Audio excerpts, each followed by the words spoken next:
First of all, 80% of families in Gaza now rely on humanitarian aid. A what? 80% of families in Gaza rely on humanitarian aid. I didn't hear. Or what? 80% of people in Gaza rely on humanitarian aid. Why? Why? Because they have nothing. They had an opportunity. Israel left. There were greenhouses. But may I finish? There were opportunities to develop an economy. The fact that they're all on goddamn welfare really shows something. They're in refugee camps. That's all self-induced. Be self-reliant. Build a state. Do something right. Work instead of going out and make rockets. I'm not feeling sorry for people who rely on the United Nations. Build a state. Do something right. Okay, I'm just... Go ahead.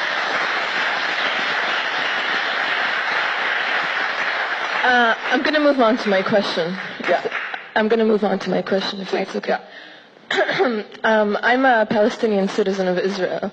My grandparents were internally displaced from Jaffa to Nazareth and from Ain Harud to Bisan, where my grandparents, his land in Ain Harud was confiscated by absentee property law, despite being present by all means. And now there's a kibbutz on his land that produces, I think, the most olives in Israel.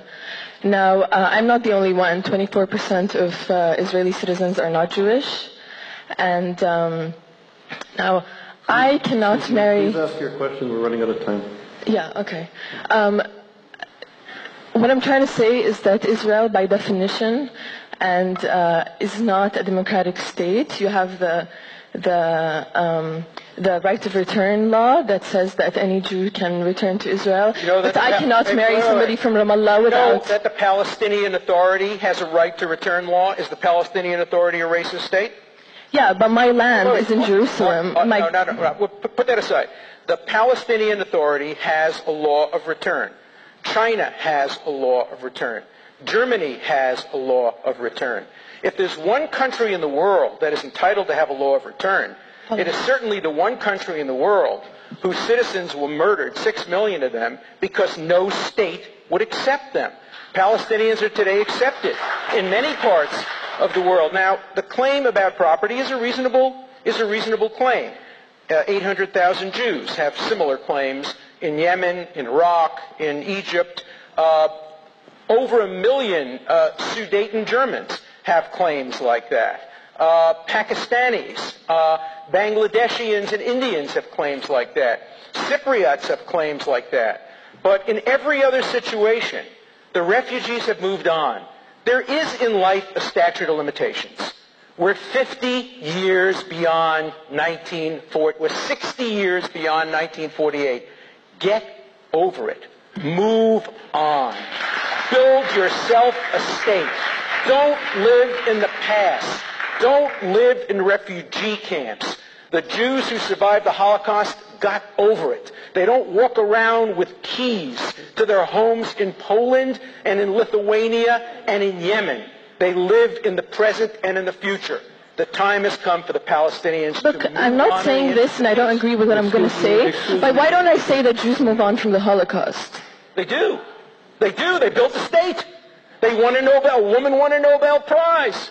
Holocaust survivors. They're inventing. They're doing productive things. The Palestinians tragically are living in the past. They're rooted in their refugee camps. It's not all their fault. It's not all their fault.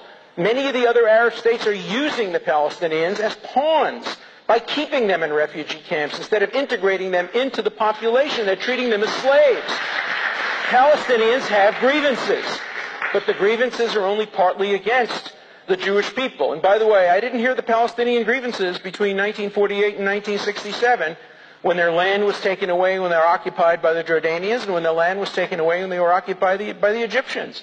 They seem to be more concerned about being occupied and their land being taken away. And remember, there wouldn't have been a single refugee if the Palestinians had accepted the 1948 UN resolution. If they had accepted Israel as a state and built their own state, there wouldn't be a single refugee. The refugee problem is the fault of the fact that Arab states all invaded Israel. That's the truth, isn't it? So, on this note, Amtrak is not going to wait. Unfortunately, we have to cut the evening now because of the train schedule. First of all, thank you very much, everybody, Thank for you. coming. Thank you, Professor Griffith.